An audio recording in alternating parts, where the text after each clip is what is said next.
여러분, 전업자녀라는 말을 아시나요? 전업자녀. 이 전업자녀라는 말은 2023년 중국에서 생겨난 신조어로 말 그대로 자녀가 직업인 사람들, 이는 과거 캥거루족 일본의 패러사이트 싱글, 백수랑은 유사하지만 조금 발전된 형태. 그러니까 옛날에 집에서 놀고 있는 자녀들을 향하여 너 직업이 뭐야? 그럼 우리가 농담으로 뭐라 그랬어요? 백수예요, 백조예요, 이렇게 얘기를 했잖아요. 근데 요즘 중국에 있는 사람들은 백수백조라는 말을 쓰지 아니하고 저 전업자녀예요, 이런 말을 쓴다는 거죠.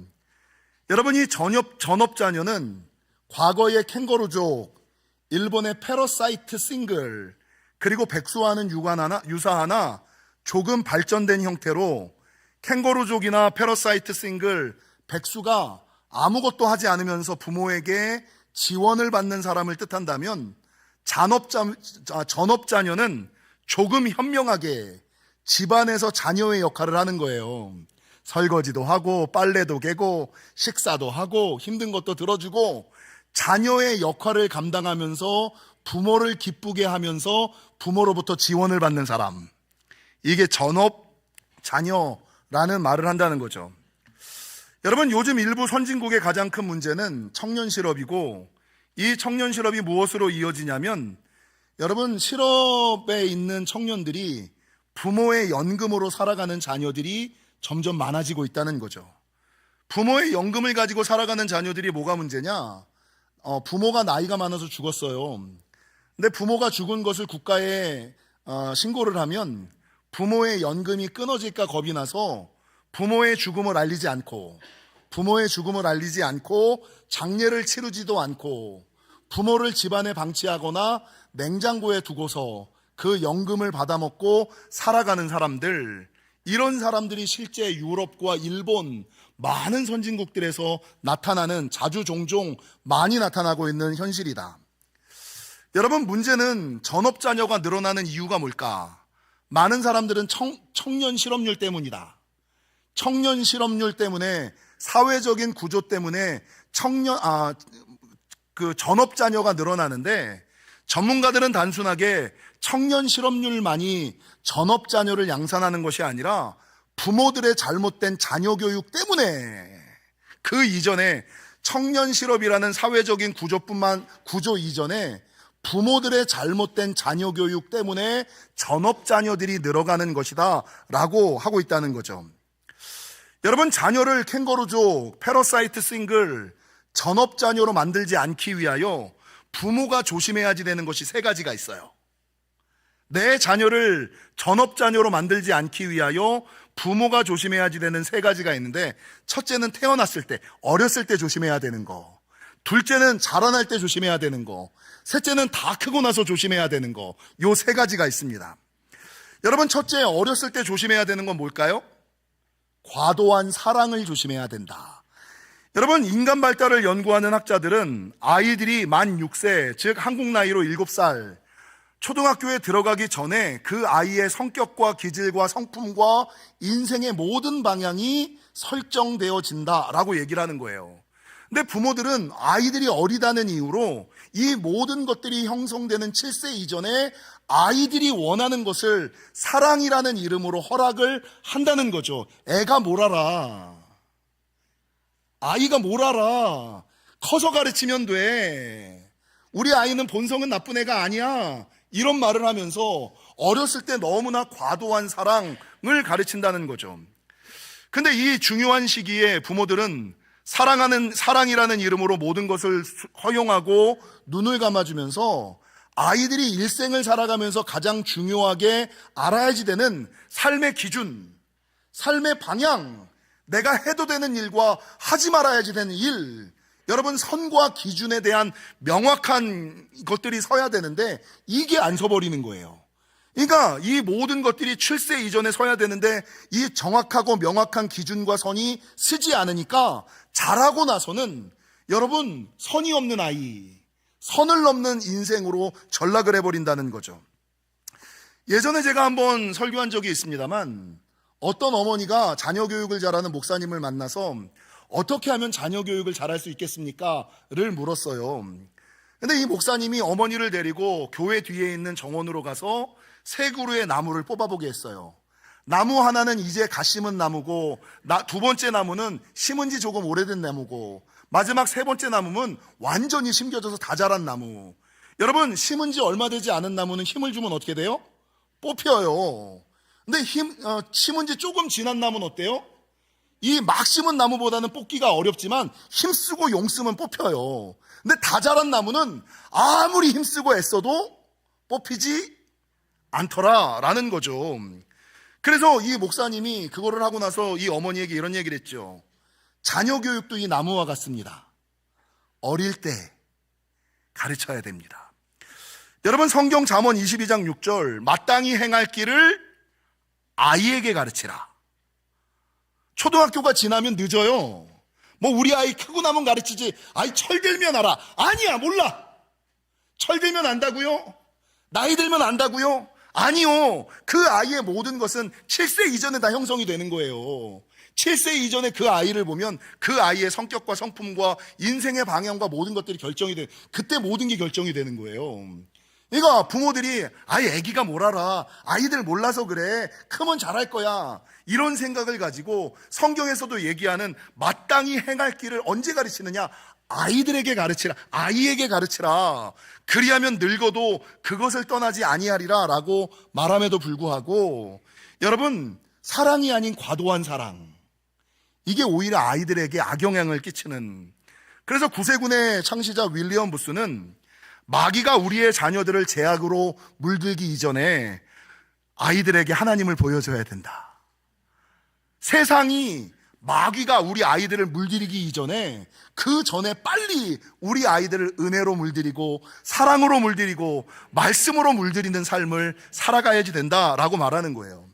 그래서 어렸을 때 우리 아이들을 전업자녀로 키우지 않기 위해서는 과도한 사랑을 좀 조심해야 돼요. 그럼 자랄 때 조심해야 되는 게 뭘까요?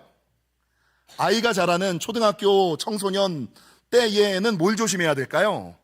과도한 보호를 조심해야 된다. 여러분, 요즘에 제가 얼마 전에도 설교했습니다만 대치동에 헬리콥터 맘들이 그렇게 많죠. 항상 부모의 주변을 떠돌면서 이 헬리콥터 맘의 또 다른 유사어가 뭐냐면 마이크로 매니저. 여러분, 자녀를 연예인이라고 생각하는 거예요.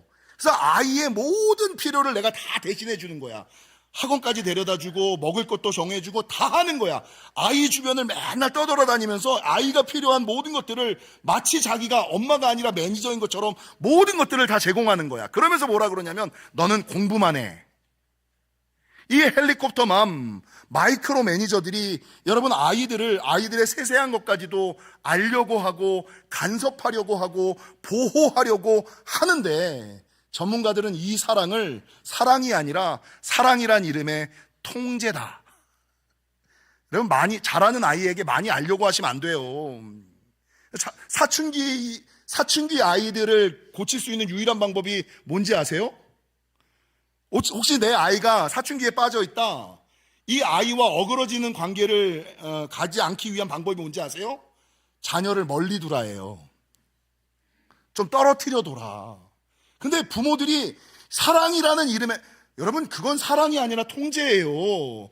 헬리콥터 맘이고, 여러분, 마이크로 매니저의 삶을 살아가서 연예인들이 매니저의 삶을 모두 다 아니까 은행 가서 돈도 못 찾아. 아이들이, 매니저들이 인생의 문제를 만났을 때 나 죽고 나면 어떡할 거야? 아이들이 엄마 없으면, 아빠 없으면 아무것도 못하는 인생. 그래서 자랄 때는 좀 내버려 두셔야 돼요. 여러분, 우리나라 96년도와 96년도에 한반도 중부 지역에 홍수가 났었대요. 근데 96년도에 한반도 중부 지역에 홍수가 났을 때 사람들이 홍수를 피하여 도망을 가야 되잖아요. 대피를 해야 돼요. 근데 대피를 하려고 보니까 집 앞에 있는 소, 돼지, 뭐 강아지 이런 게 있는 거예요. 근데 이것들을 풀어주고 가면 이것들이 도망갈까봐 맨 처음엔 이걸 그냥 묶어놓은 상태로 그냥 대피를 한 거예요. 그리고 홍수가 끝나고 돌아왔더니 이 개와 돼지와 소가 어떻게 돼 있어요? 다 죽어 있더라는 거죠. 물에 빠져 죽어 있더라는 거죠. 그리고 99년도에 다시금 홍수가 났는데, 여러분, 96년도에 경험이 있었던 이 사람들이 야, 이거 묶어두면 죽는다. 그냥 어떻게 되든지 간에 지네 알아서 살 길을 열어주는 게 낫겠다. 어차피 쓸모도 없어. 치우는 비용만 더 들어. 그러면서 자기네가 도망을 하면서 소나 돼지와 양의 목줄을 풀러준 거예요. 그리고 홍수가 다 끝나고 나서 돌아오니까 어떻게 되고 있어요? 얘네들이 먼저 돌아와 있더라는 거죠. 여러분, 아이들도 마찬가지예요. 헬리콥터 맘처럼 나는 내가 모든 것을 다 해준, 아니에요. 그건 사랑이 아니라 통제예요. 헬리콥터 맘이에요. 아이가 잘할 수 있는, 꿈꿀 수 있는, 피할 수 있는 기회와 가능성을 좀 만들어 놓으셔야죠. 할렐루야. 그래서 여러분, 어렸을 때는 과도한 사랑을 조심하셔야 되고요. 아이가 자랄 때는 과도한 보호를 조심하셔야 돼요. 그러면 아이가 다 컸을 때, 아이가 청년이 되고 장년이 되고 성인이 되었을 때 조심해야 되는 게 뭘까요? 첫 번째가 과도한 사랑, 두 번째가 과도한 보호, 세 번째가 과도한 지원. 이 지원은 경제적인 지원, 모든 지원. 여러분, 아이가 성인이 됐으면 모든 것들을 그냥 알아서 하게끔 해야 되거든요.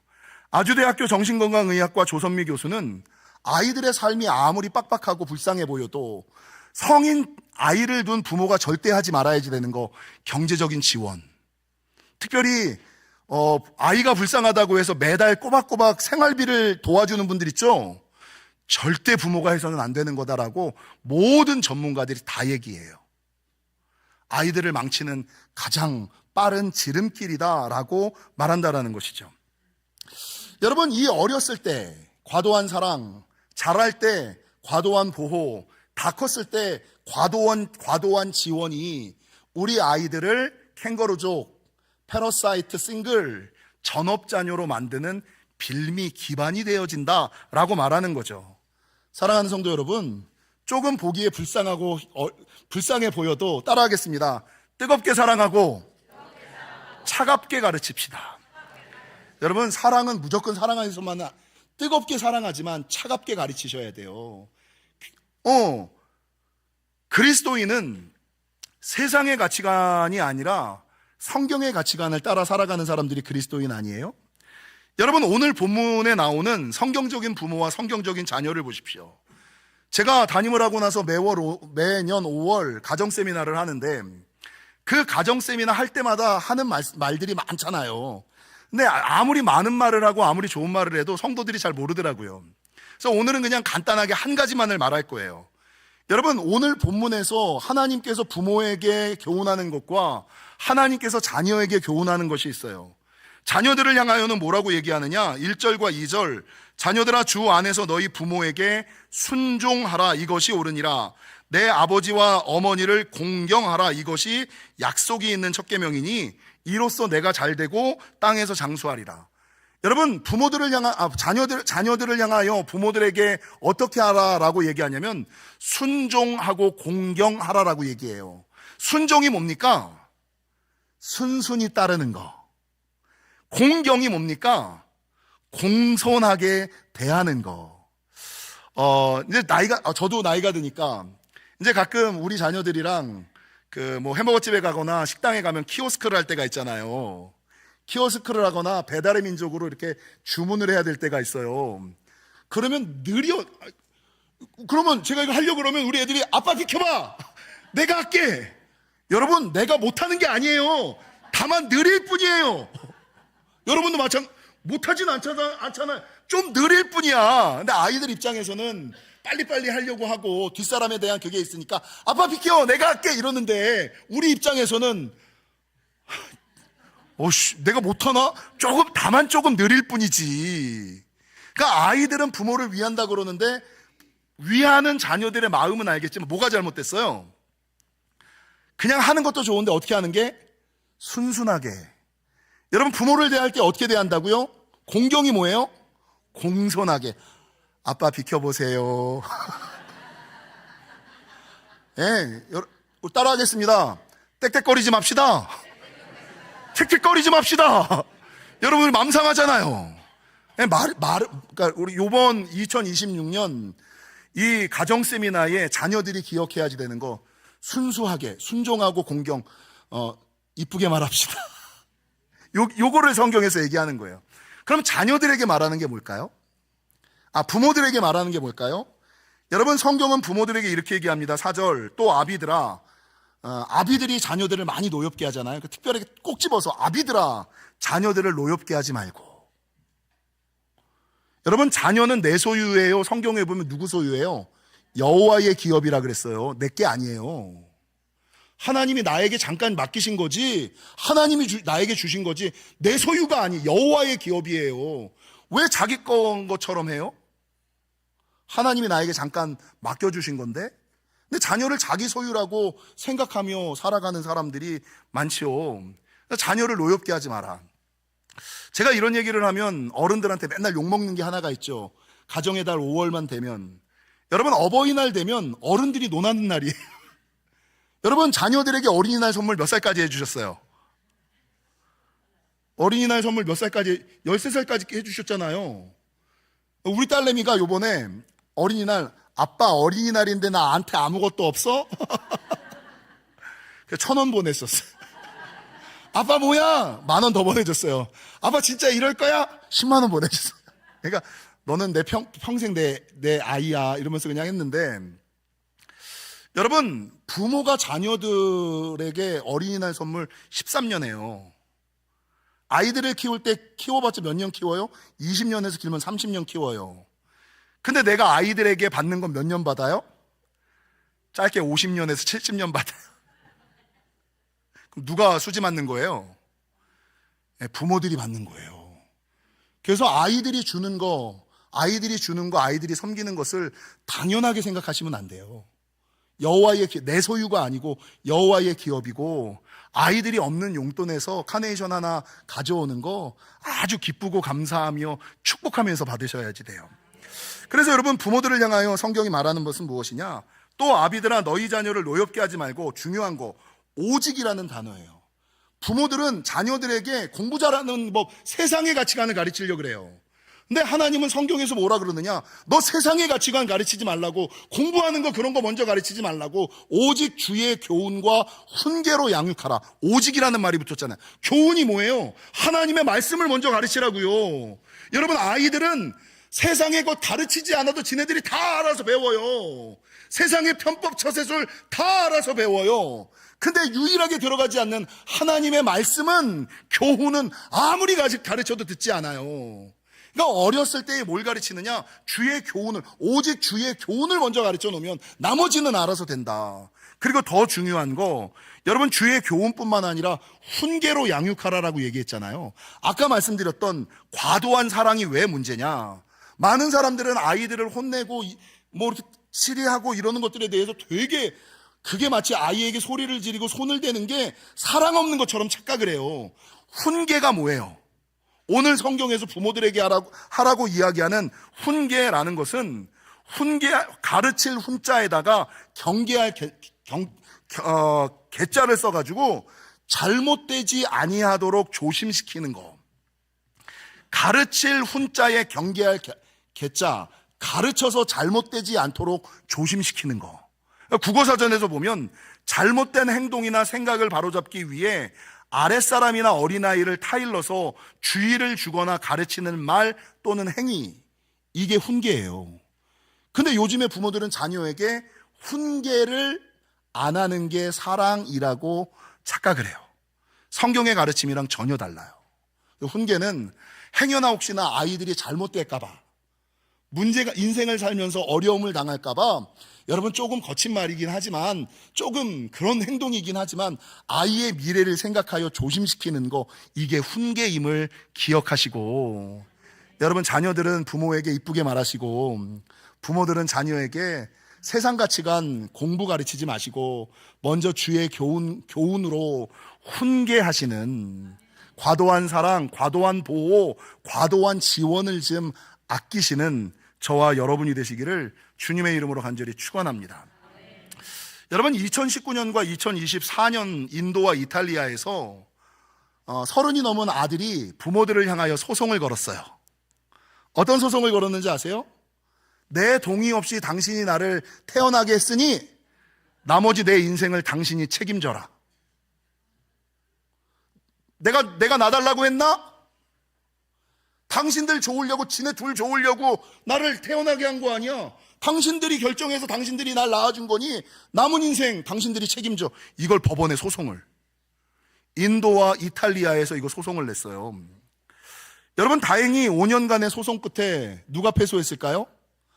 아들이 패소하기는 했어요. 근데 이 사건, 이 기사를 보면서 씁쓸하지 않으세요? 태어나지 않았으면 고민하고 생각할 기회조차 없었어요. 기회조차, 고통을 느낄, 행복을 느낄 아무런 기회조차 없었어요. 그러니까 부모에 대한 아무 인식과 의식이 없는 아이들이 점점 캥거루족, 패러사이트, 이 패러사이트가 기생충이란 뜻이거든요. 패러사이트, 싱글, 백수, 백주, 백조, 전업자녀. 그러다가 이제 부모를 향하여 당신들이 날 낳았으니 남은 모든 인생을 당신들이 해라 이러면서 소송을 거는 시대.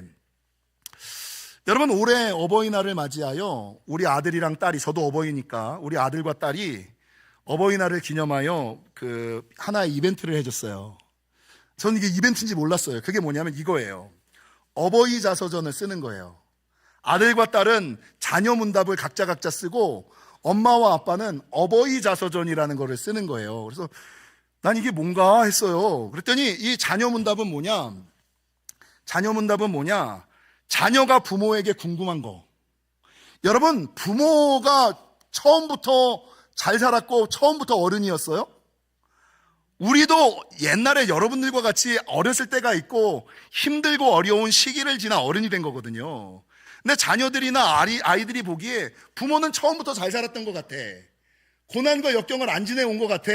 그러니까 자녀들이 부모를 너무 모르는 거예요. 그래서 이 아이들은 자녀 문답을 쓰면서 우리 아이가 뭘 좋아하는지, 아이의 꿈은 뭔지, 지금 고민이 뭔지, 자기가 부모님에게 궁금한 거는 뭔지. 그리고 이 어버이 자서전은 제가 쓰면서 아빠의 어렸을 적 별명 나르는 돈가스 이거였다. 아빠도 어렸을 때 가요를 좋아했단다. 아웃사이더 이런 노래 제가 좋아하거든요. 봄, 여름, 가을, 겨울 아빠가 그런 노래를 좋아했어? 아빠도 태어나면서 목사가 아니었구나. 그래서 뭐가 있냐면 아빠는 다시 태어나도 엄마랑 결혼할 거야? 이런 질문들. 아빠의 신체 사이즈는, 아빠의 꿈은, 아빠의 지금 고민은, 아빠가 지금 제일 받고 싶은 선물은, 이런 것들을 써가지고 5월 8일 날 어버이날 저녁에 가족들이 넷이 모여가지고 교환을 했어요.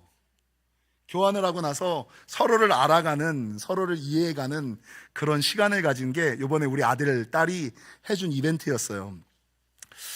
여러분, 이것들을 하면서 몇 가지 재밌는 것들이 있었어요. 이 질문 중에 하나가, 당신은 다시 태어나도 당신의 배우자와 결혼하겠습니까? 우리 한 사람은 뭐라고 대답했을까요? 당신이 지구 어느 곳에 숨어 있어도 나는 무조건 찾아서 당신이랑 결혼할 거야. 야, 멋지죠? 제가 그렇게 삽니다. 저는 뭐라고 대답했을까요? 야, 기독교에 내세는 없어. 목사가 다시 태어나는 게 어디서, 죽으면 천국 아니면 지옥 가는 거지. 이게 무슨 말이에요?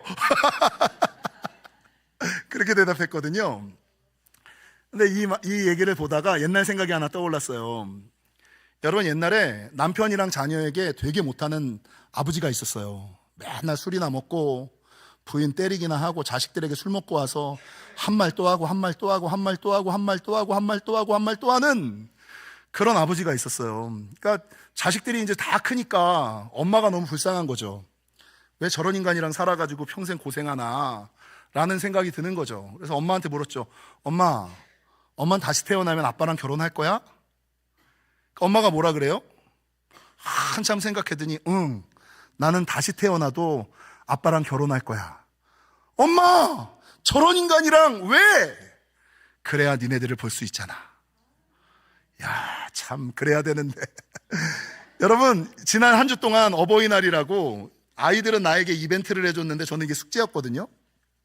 제 일생을 뒤돌아보는, 나도 초등학교 때가 있었지.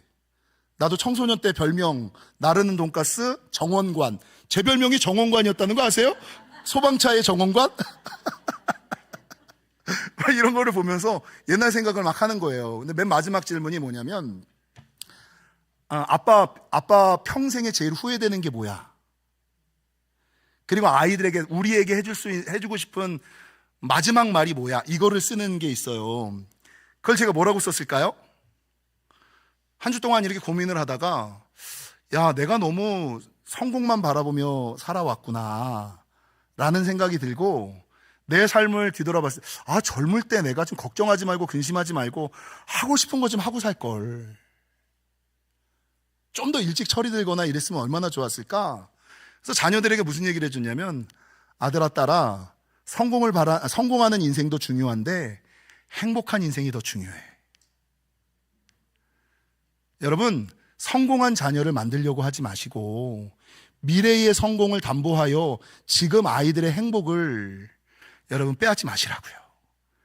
우리 아이들에게 할 수 있는 가장 좋은 것은 성공한 자녀들을 만드는 것도 중요하지만 행복한 자녀들을 만드는 것이 더욱 중요함을 기억하시고, 사랑하는 성도 여러분, 하나님께서는 우리의 영혼과 가정, 교회를 천국으로 만드셨고, 매일 말씀드리지만 이 천국은 만들어진 천국이 아니라 만들어가는 천국이에요. 부부의 문제를 해결하려면 따라하겠습니다. 먼저 잘하고 서로 잘해야 됩니다. 부모 자녀의 문제를 해결하려면 한 편이 잘해서는 안 돼요. 따라하겠습니다. 먼저 잘하고 서로 잘해야 됩니다. 부부의 문제든 부모 자녀의 문제든 모든 관계의 문제는 먼저 잘하고 서로 잘해야만 해결되어짐을 기억하시고, 바라는 것은 하나님께서 우리의 영혼과 가정과 교회를 천국 만들어 놓으셨음을 기억하시고, 먼저 잘하시고 서로 잘하심으로 말미암아 영혼 천국, 가정 천국, 교회 천국을 누리며 살아가시는 저와 여러분이 되시기를 주님의 이름으로 간절히 축원합니다.